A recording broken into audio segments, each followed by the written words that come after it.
There's two men in football right now that are the happiest men in the game, and their names go by Jamie Carragher and Arne Slot.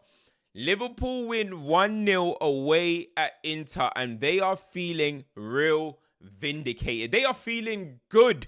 We know why. Arne Slot made the call, obviously made the call to not play Salah against Leeds, and then obviously, comes out after Salah's statements and says, listen, we handled it, and that's why he's not here. We'll see what happens with his future, but that's why he's not here.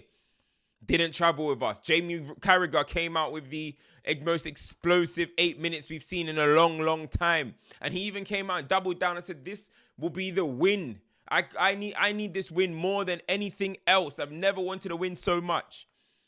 And Liverpool go to the San Siro and win 1-0. And this is an Inter side, guys, that have scored 9 goals in their last 2 games. They won 5-1 in one game. They beat Como over the weekend 4-0. Now, I don't think it's an amazing team, but they have been doing well in the Champions League. They've got 12 points. Liverpool just matched up with 12 points themselves.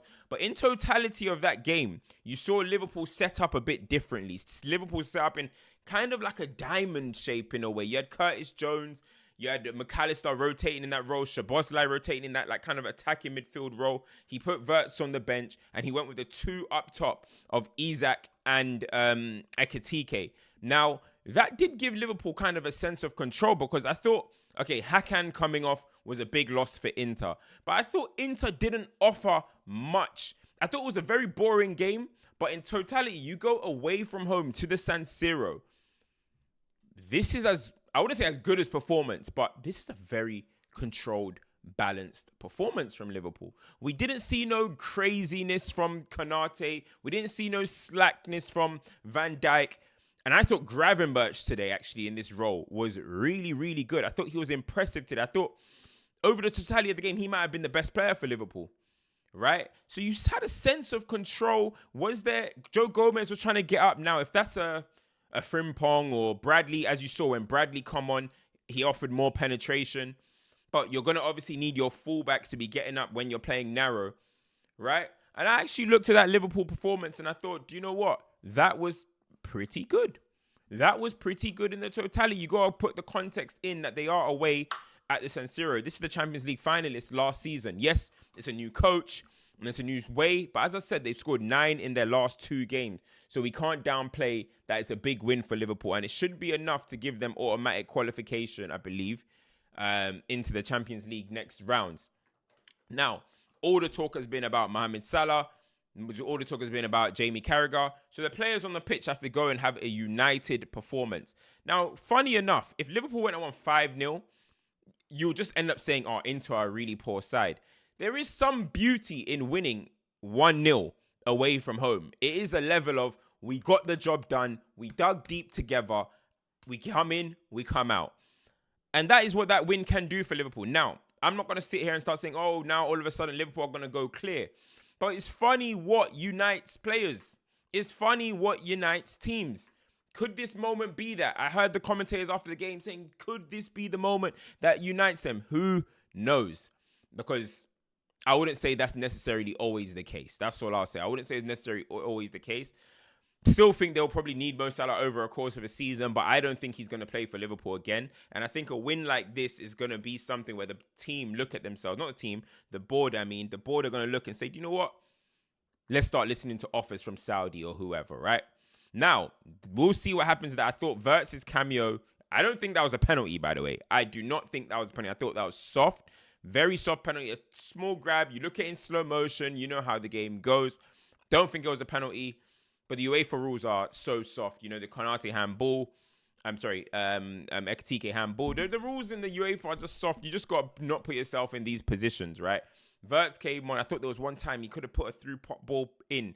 And he played it so hard to Ekitike. I'm like, what are you doing? Do you know what I mean? What are you doing? But as I said, I thought Conor Bradley came on and added something. But I want to talk about 2 players. And there's a good and then there's a bad. I'm going to start with Alexander Isak. Now that Mo Salah is gone, now that Mo Salah is, let me say, now that Mo Salah is gone and Mo Salah has been pushed to the side, Alexander Isak has more pressure to step up than ever. There was enough pressure already being the record transfer in British history. But now with the talisman, with the legend, Mo Salah out the way, Alexander Isak has to deliver. Has to deliver. There's a lot of talks about other strikers across the league, Benjamin Sesko's, Victor Gyökeres, etc. But Alexander Isak has been running with the excuse of he's not been fit because of the strike. That was his decision, by the way.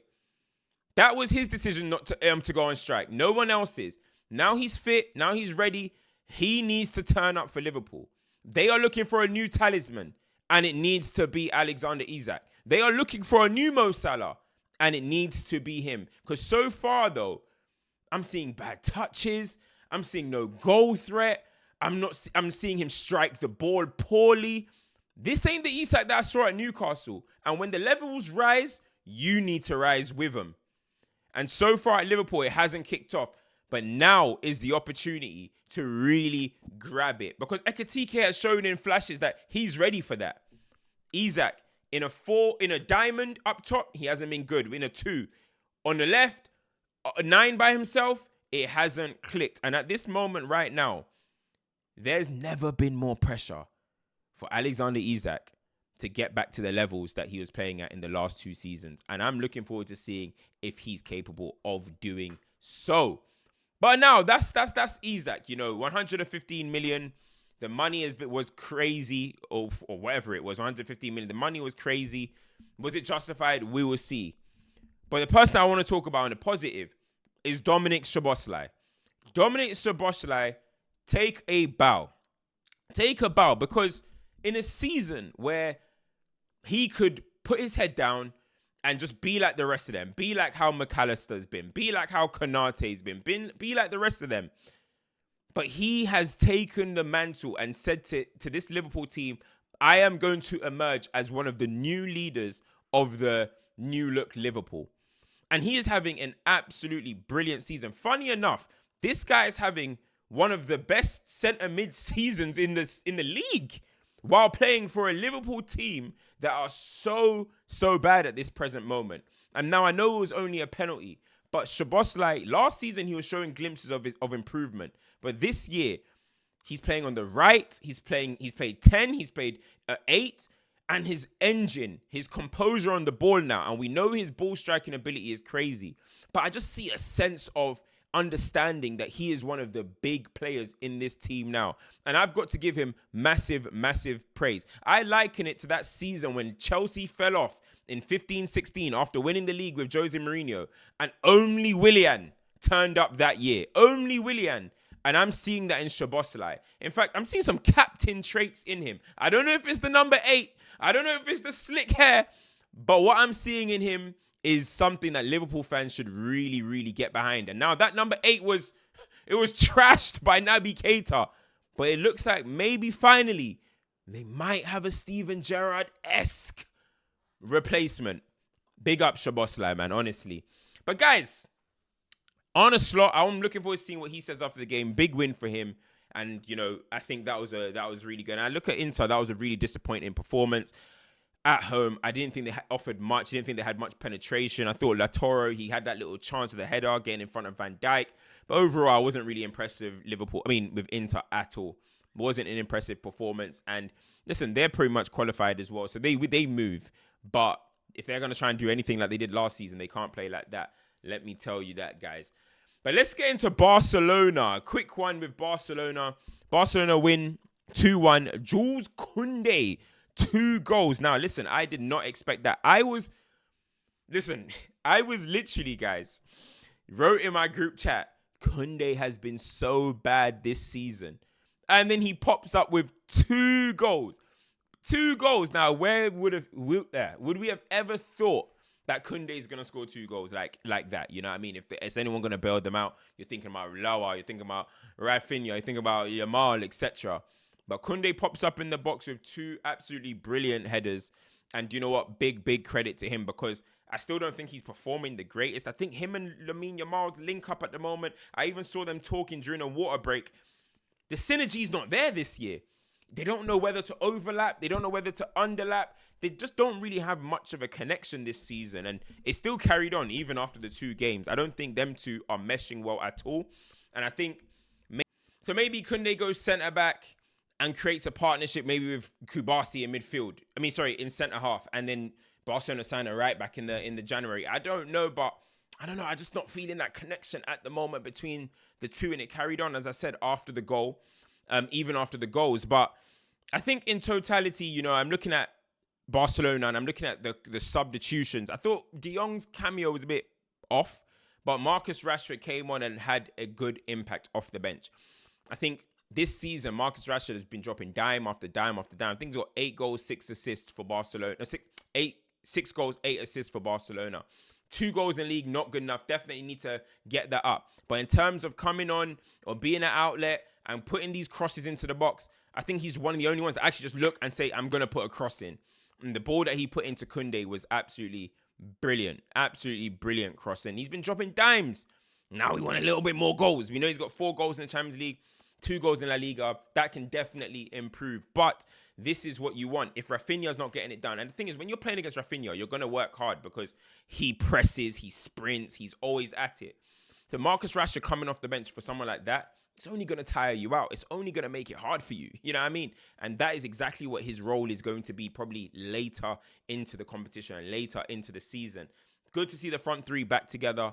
But again, need them to be staying fit together and continues to build out. I need to see Pedri starting with De Jong in midfield and then a number 10. I want the full 11, which is actually capable because I feel like everybody's fit. Araujo's gone to Israel for some reason for a spiritual journey or something like that. So it doesn't seem like he'll be back for quite a while. Christensen came off the bench as well. I feel like I haven't seen him in a while. But Barcelona could go 6 wins in a row. Osasuna next, I believe it is, and then a Copa del Rey game. All of a sudden, 6 wins in a row, and you're looking at it and you're saying, listen, who's going to stop them at this moment? Now, in the Champions League, I'm still concerned. Do I think Barcelona are good enough in Champions League? No, not quite. I do not think that. However, in La Liga, as I said, that is very, very winnable. And Osasuna at the Camp Nou on the weekend, I'm expecting another win. And who have Real Madrid got? They've got Alaves. Okay, they should be winning that one. They got Alaves. But guys, I've got a big preview coming out tomorrow. Let me know who you think I'm going to be doing the preview with. Man City v Real Madrid preview. That will be out at 8:30 a.m. Let me know who you think I'll be doing that with. 8:30 a.m. That's dropping. Make sure you guys are there. Turn your notifications on. It's your boy CultureCams. Like, share, subscribe. Turn them on. I'm out. Peace.